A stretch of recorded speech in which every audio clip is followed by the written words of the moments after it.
I wonder what would happen if I put like 40, 45 PSI in these things. Made them super hard and fast, and made it more roundy up here.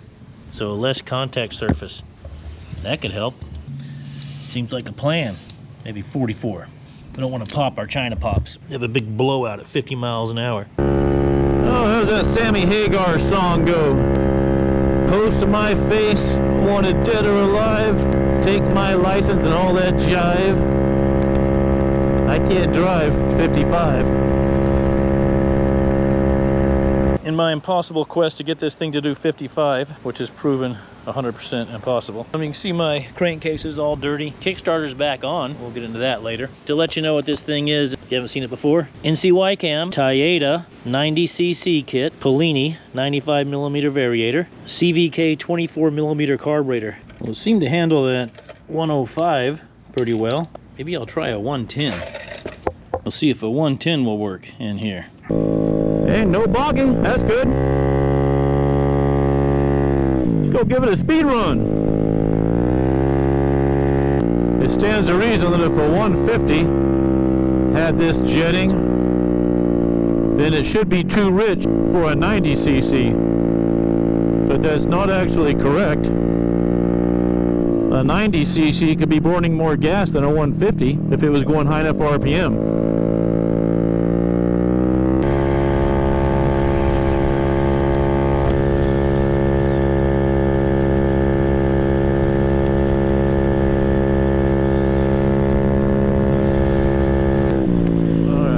More RPM.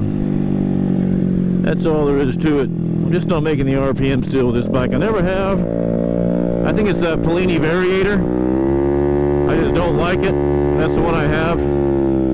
I've had much better luck with the NCY Variators. I'm going to stick some lighter rollers in there again. See if I can make RPM. Just to recap, we got to get this belt down as far inside of this clutch as we can to make it little. We got to get the belt up here to pull it down in there. The variator has to expand and pull it up on the variator. So that's step one. Step two is the bigger we can make this variator, the more gear ratio. As this thing makes one revolution, the belt travels a longer distance, making this spin faster. Look at all that dust in there. It's just covered with soot. I noticed I took my belt off and it had these cuts in it. It's cut all the way there. I must have flipped it around this way and cut this side the same all the way down there. So yeah, something's definitely wrong. I've got burn marks all over my starter. It's right here. See, it's all crusted on there. It's burned. It's obviously different color. It's been heated real hot. So I think what's happening, this belt is traveling so high on that variator that it's rubbing, as it would be out about here. It's hitting that starter, and that's what's slowing me down, and that's why I can't, for the life of me, can't make RPM on this sled. I'm actually slowing myself down. I'm putting the brakes on here with this belt hitting this starter. That's that Polini Variator. I've never had that problem before. We're limited because we're hitting the starter gear Bendex thing. When I return from a fast ride on this thing, I always have like a rubber burning smell. Now I know why. Every time I put lighter rollers in to make RPM, it seems like it slows down on top. It gets about to 8,000, 8,100, and then it just kind of bogs down and doesn't go any faster. I've been troubleshooting my carburetor, I've been troubleshooting the rollers. I may have to fix this issue and start back from scratch.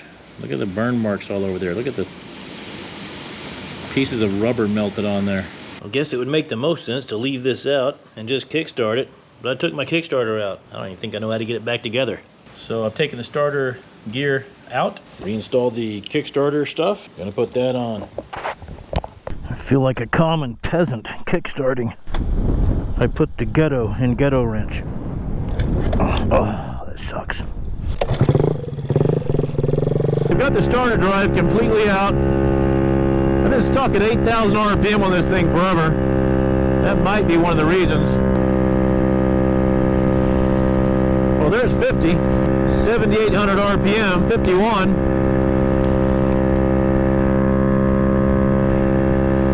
52. see there's no scoring on the new belt. This is actually a used belt, and you can see the old scoring right there from where it happened before. I put a new belt on it, brand new belt. You can see how messed up it is from hitting that starter gear, but nothing new on this one, so that should be that problem solved. We'll go to lighter rollers now, see if we make it go faster than 52. The RPMs are definitely higher. Let's see what I get when it shifts up. There it is, 9,100. That's perfect. It's 1,000 RPM more by going to 1 gram lighter rollers.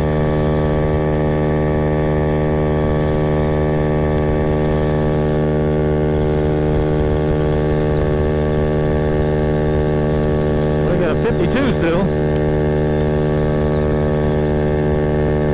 There's 53.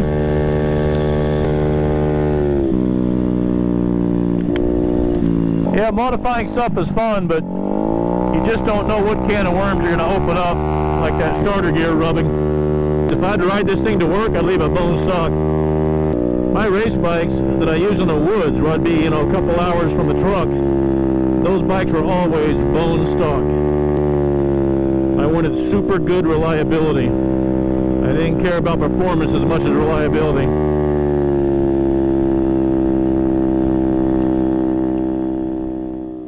My goal was to reach 55 miles an hour with this bike. Here's the conundrum. I just can't make the RPM to do 55 miles per hour. I'm running about 8,000 RPM and hitting 53. So it stands to reason if I could run 9 or 10 grand, I would hit 55. So I need more RPMs. If I put lighter rollers in it, 3 grams, it does not bring the belt all the way to the outside of the 95mm variator to give me enough speed. So the RPMs do increase, and at 10 grand I'm only doing 52 or 3, same problem. So if I put heavier rollers in it, it brings the belt all the way to the outside. It rubs the starter gear. I've taken the starter gear out so it doesn't rub, so the belt's all the way outside, but my RPMs are still too low. I don't have the horsepower, obviously, to go 55. If I can gear it down in the rear end, I can keep the belt high, but gearing it down is going to slow me down and kind of offset the belt going high. I can't find gear sets lower than 1550. That's what's in there right now, and that's the lowest gearing I can find. I could put the small wheel back on it, but I'm not going to run a little teeny wheel in the back. That'd just be silly. So I may be stuck at 53. I'm not sure what to try next.